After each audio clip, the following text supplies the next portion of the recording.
Steve Jobs was mentioned in this episode, so keep an well, eye right there. He's the one who wrote it. All right. Who? He. Who's he? I'm going to just say he. All right, Steve Jobs. That's Steve Jobs. Don't do too much stuff. I gotta put all this stuff in. No, this does. It's just magic. It just happens. Yeah, it just happens. All right. So that's what Steve Jobs says, and the CEO of Adobe just basically says all this stuff is smokescreen. Which this week, Adobe actually came out with hardware acceleration for Flash video on the Mac, because back a month ago, with 10.6.3 OS update for OS 10, Apple did put in hardware acceleration for H.264 content. Now, to me, you'd think that why is Adobe doing anything for Apple right now? Well, I mean, because I understand they have a lot of users that are a good percentage of people who buy a Mac buy Adobe products. Absolutely. Buy for making content. But at some point, yeah, for some point, but they're getting kind of tossed around here. They need to fight back. The only thing that Steve Jobs just doesn't like is it's not made for a mobile device. It is perfectly fine for a computer. It's perfectly fine for Windows, Mac OS 10, and Linux. Linux doesn't run on Linux. You're just making stuff up. Yeah, I'm just making stuff up. Which is a perfect segue. Yes, which I'm going to cut you off right there. Yeah, because you got the Linux. You're making stuff up. That's how we know it's time to go to the next story. And what's that? Which is HP purchases Palm for $1.2 billion. And everyone saw this coming. Palm. I didn't see it coming. Well, I did. If you looked at Palm's earnings, they said that they had a horrible first quarter earnings. It was probably the worst for the company when they came out with the Palm Pre. And everyone says that said that Palm is just going to be bought out by whatever company, and the most logical company that could buy it is not HTC, is not Apple, it's not Microsoft, or Nokia even, but HP. And the one thing that HP wants out of Palm is their WebOS, the OS that they run on their Palm device, on their Palm Pre device. So basically, and they're going to use that. Yeah, they're on their Slate. Yeah, they're going to use that on their HP Slate, which it's pretty much dead now. You can kind of gel these two stories. Yeah. Yeah. The Slate was rumored today, as well as the Microsoft Courier, which is another Slate device that had two screens and you kind of held it like a book. It was really neat. It had multi-touch everywhere. Open it up and then you can draw on it with your stylus. Yeah. Make notes in it. They had this. It's a really neat form factor. Something that's not out anywhere right now. Yeah. And the HP Slate was a really promising looking Slate. With WebOS, it would be even. Yeah. It would be even better, you would think. Yeah. The one problem I saw with the Slate was that it was running Windows. And with Windows, which is the rumor. That's why they. Yeah. It's rumored to why they can't, because it doesn't handle Windows 7 doesn't perform well on it. Yeah. Whether or not that's true. Well, even with you can make the argument with like the Windows mobile phones, the 6.0 or 6.5 or and lower. It's just Windows on a phone, and you need a stylus to go through the windows and stuff like that. But it was just a horrible experience because you never want to develop a full computer OS for a phone, and it just doesn't go hand to hand. Or for the tablet. Or for the tablet too.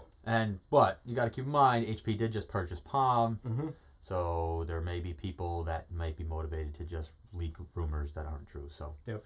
You got to take that one with a grain of salt. Yeah, and another thing to mention with Palm, HP and Palm buyout is that it was the CEO John Rubinstein, Palm, actually gets to stay on with HP. He was doing such a stellar job. Well, yeah.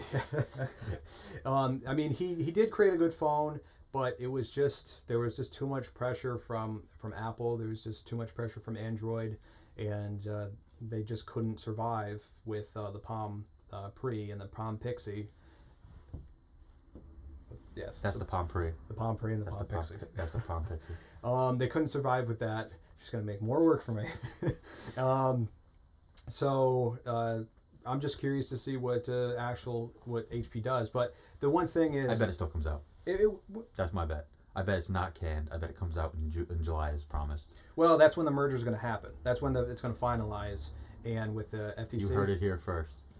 And HP says that we're going to heavily work on the WebOS platform, which it does look nice. I have to admit, it does look nice, but and it's optimized for touch. It's optimized for touch, just like Android, just like for the iPhone OS, and we'll see what actually happens. Yeah, because it's the hardware and the Slate that really is the impressive part. Yeah. I'm not sure what it's running, so I can't. Well, it is in a way impressive, but also it's just you would say it's just a netbook, just cut off the keyboard, all that stuff, and the innards of that. But it's a pretty powerful piece of hardware, so it is. Put a good user interface on it. But also you have to do performance for like hardware and make sure that the battery life isn't going to drain, and you have to do all this stuff and make sure it all works. But that's not important. Well, sure. You have to sacrifice. Unless you're Steve Jobs.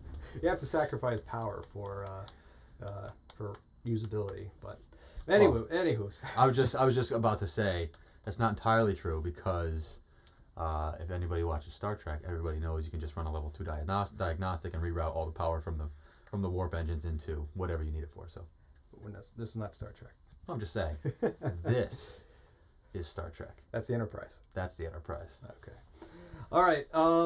And I guess that's it for. Actually, no, one more story to mention, and we mentioned this a couple episodes back. Is that just before we leave, Sony is actually in a lawsuit with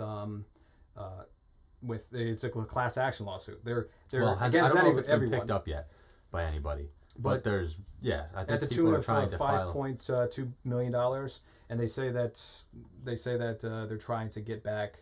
Yes, install the other OS feature, which is because nice. It was the PlayStation 3 when it came out was marketed as that feature alone made it so much more powerful of a device, and I guess the lawsuit claims that this is false advertisement, and now that they've removed the feature. You bought what you bought because you thought it was going to have it, and then they removed it for you and said you're not getting it back because of security reasons. So really what this means is not much for us, because anybody who has PS3 and lost that feature probably never used it in the first place, and this thing won't be settled for another 4 years, and we may, you might get money out of it too. Yeah, if it gets decided, we may get money. We'll probably get PlayStation Network credits. As long as you don't sell your PlayStation 3 at this time and get a new one from someone else, you buy it from someone else. Then if the class action lawsuit goes in, you get it. Yep.